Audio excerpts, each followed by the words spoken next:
you get an insane amount of value every time you do a lift where you push it extra hard, when you bring it just a few degrees beyond what you normally do, because for one, it's going to feel good and you're going to definitely make gains from that lift because you did a good lift, but also it just opens your eyes to like, oh shit, okay, I can bring it, I can go this hard. And after you say I can go this hard, it'll turn into I should go this hard, you know? But the reverse is true too, right? If you have a shit lift and you basically just put yourself in your place by saying, oh, what the fuck is wrong with me right now? You know, I've had lifts like that, late, public gym, whatever. Like, it's just a self-realization of every time you get comfortable, you know? So I never want to take like my ability to totally kill it on a step-by-step basis for granted. Because every time I come to the gym, I'm basically being tested. Now it's like a self-imposed test, of course, on can I really get after it? And as long as every day I can, I get to go home feeling like a freaking winner.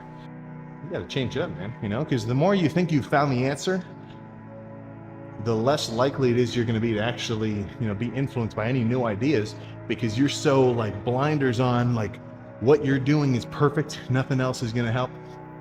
That's not a constructive mindset, right? Be open to new ideas, you know? Don't be so, I'm not saying one method is better than any other, but just don't get so attached to your own like preconceptions of working out that you completely neglect to listen to any good advice or tips, or even just like influences from seeing how other people work out.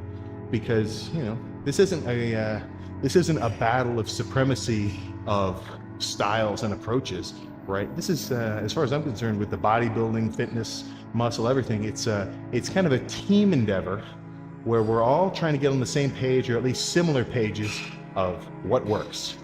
Because why are we coming to the gym, right? Obviously it's got its own physical benefits and like just mental, like it's good for you to move around and shit. But if we were to like computerize it, like task versus end goal, we're working out to make progress. So I think that's something we need to maybe join forces on a little more, right? Rather than this, you know, who's right and who's wrong. You know, let's praise what's right and then just at least question what's wrong. And, you know, who's to say some guy has his own weird approach, but for him it works? How are you going to tell him anything if it's actually legitimately working for him, especially if you're coming at him in like a freaking, you know, argumentative way, right? The last thing that's going to result in new ideas and better lifters and a better consensus on just working out in general is two meatheads who are clashing because he likes doing curls this way and he likes doing curls this way. Foolishness, right? Get your lifts in, make progress, and chill. That's my finisher statement for this lift. That's not a bad idea to look at yourself posing if you're like, you know, concerned with your own kind of like self-perception of your progress.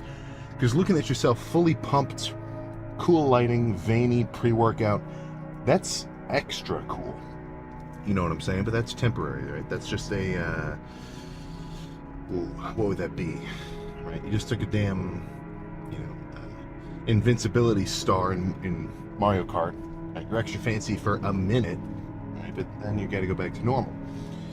You know, but what I was kind of getting at was, you know, what's your highlight reel of the day, or of the last few weeks, or the last few months, you know, or of however long?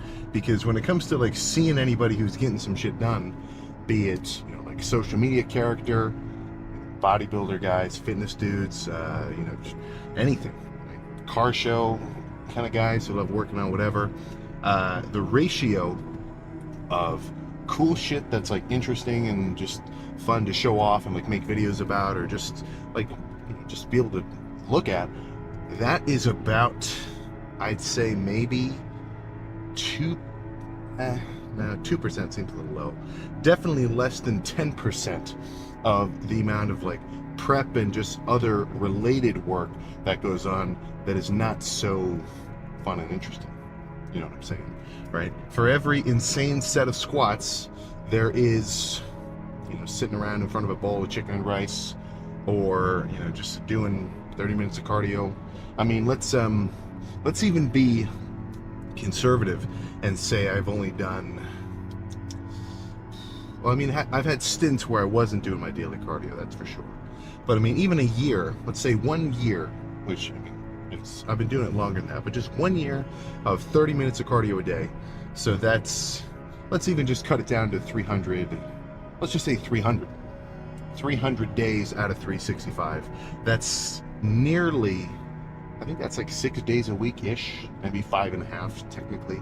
But either way, around 5 or 6 days a week of 30 minutes of cardio, right? So 300 times half an hour, 150 hours straight of sitting on the bike pedaling over the course of just a year.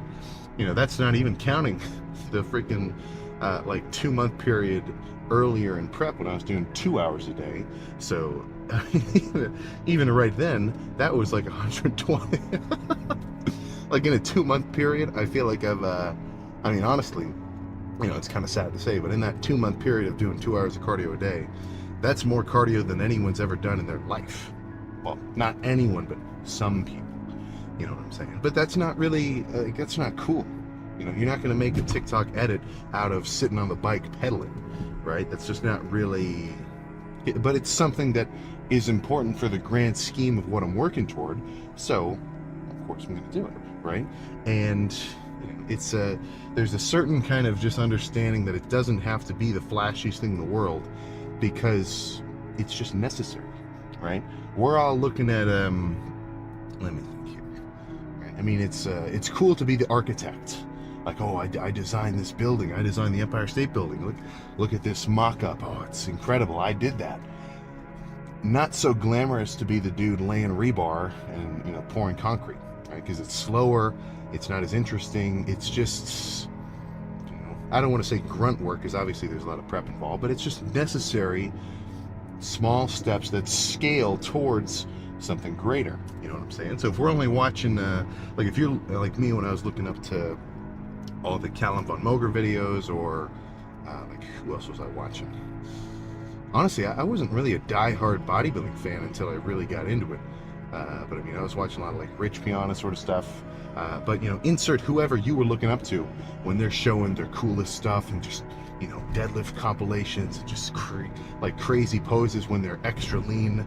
I mean, that's not them 24/7, right? I mean, don't forget, every time some dude finishes a crazy ass workout or bodybuilding show or just anything, the guy's gonna go home, chill, playing his phone just like you are. And so it's what I'm trying to say is, it doesn't have to be this 24-hour, like always on, just cool shit, fun all the time, extra, like in this in kind of in relation to the cooler part of like coming in, hitting a serious pose, just looking nuts, maybe going into competitions, anything else like that, PRs. There's just what you might call chores that just go along with it, that even though they're not as cool, they're still necessary, right? So I guess I'm trying to put more emphasis on the things that aren't really so just interesting and cool, and because they kind of they're just necessary for the sake of making a certain level of progress in whatever other kind of thing you're doing, right? So that's my sort of thing. Even if I'm just doing 30 minutes in the scheme of my whole working out, 1 day of cardio will change nothing, right? If I went back over the course of everything and I skipped 1 day of cardio, or 1 lift, or even like 1 week of cardio, it's not going to change anything, right? But it's the fact that there's been so many in a row that now it's kind of just scaled up to where it is, right? So don't get discouraged, and just don't prioritize the cool shit. Everybody's always oh man, I want to start posting, I want to start making whatever, I want to start hitting PRs. How many working strength building sets does it take to reach a 315 bench? How many workouts, how many years does it take to get to a 4-plate squat for like 5 or 6 reps? That's not the fun part, right? But if you can at least get yourself to a point where you're not being like turned off or just discouraged by the fact that it's a lot before you get to the cool stuff, then you're good. My thing is, I've always been like, I've almost got I don't want to say imposter. No, that's not the right word I'm thinking of. I'm thinking of, like, I feel a little bit hypocritical when I say that sometimes, because for me, like, the workouts just coming in, like, that's the fun part, you know? So everything else that happens afterward, it's, you know, it's just, I don't want to say a byproduct, but it's just a nature of course, you know? So if you know somebody who loves working out, guess what? The guy's probably going to look like it, at least after a certain period of, you know, gaining experience and making real ass freaking gains, you know? So my whole thing, and this is like half just how it is, but it's definitely how I like that it is because, you know, the grind aspect of working out, where we're talking like, you know, legs, failure, sweating, cardio, diet, food, everything, like, that's the fun part, you know? So then the results are even more fun because they're like, like, it just kind of happens, you know? You're going on a freaking stroll and you happen to find 20 bucks on the sidewalk, right? That might not be the best kind of way to put it, but that's, I think you get the gist of what I'm trying to say. I find it very interesting that, you know, it's such a craze. And I know I've been saying this forever. I will get over this whole training ideology, you know, BS phase, but it's I see it so much I can't stop talking about it. But as much as I see people trying to make sure they optimize every tiny little bit of their training and their workouts, and, you know, full body every other day, and fatigue, and just, I don't hear cardio getting thrown around at all. Like, honestly, I have never, I've never seen pillars of, you know, the workout optimization, you know, side of things doing any cardio. I've never seen it. I'm not saying it doesn't happen, I'm sure it has, but I don't see it talked about. And the cardio, I think, is kind of a sort of a slept on stat to work on and build up, because it plays into everything else. You know, when I'm talking 30 minutes of cardio, that might not seem like a lot. And in terms of overall workload, I mean, it really wasn't. You know, I'd kind of put cardio, oh my goodness, in, you know, kind of a more mindless category of training, because as long as you do it at your intended intensity, set the difficulty, pedal at, you know, the same consistent RPM, that's all you have to think about. Right? Really, I'm actually trying not to think about it by playing on my phone and, like, just distracting myself, or like watching a show or a movie or something, so that it just kind of, you know, happens without my sort of conscious effort, right? So I mean, it's like nothing, you know. It's like you're folding your laundry and you're watching Breaking Bad for the 8th time at the same, you know, while you're doing it. It just makes it go by quicker, and it might seem mindless, but it plays into everything else, right? Let's talk direct gym performance. You're gonna have better workouts. Someone who has good cardio will not be as winded from their sets, and will be able to recover faster in between, you know, get their heart rate down. Okay, all right, I'm ready to hit it one more time. And during their sets, it might not be so important with, you know, lower weight or lower volume, higher weight sets. You know, you're not really testing anybody's cardiovascular ability by, you know, doing a 1 rep max. That's just at the extreme. I wouldn't do that. But let's say you're doing squats.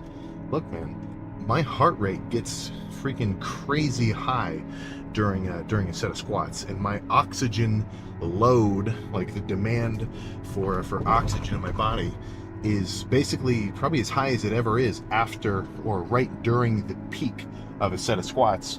I'm burning so much freaking energy. Quads, glutes, lower back, my whole freaking torso to brace, calves, every stabilizer imaginable.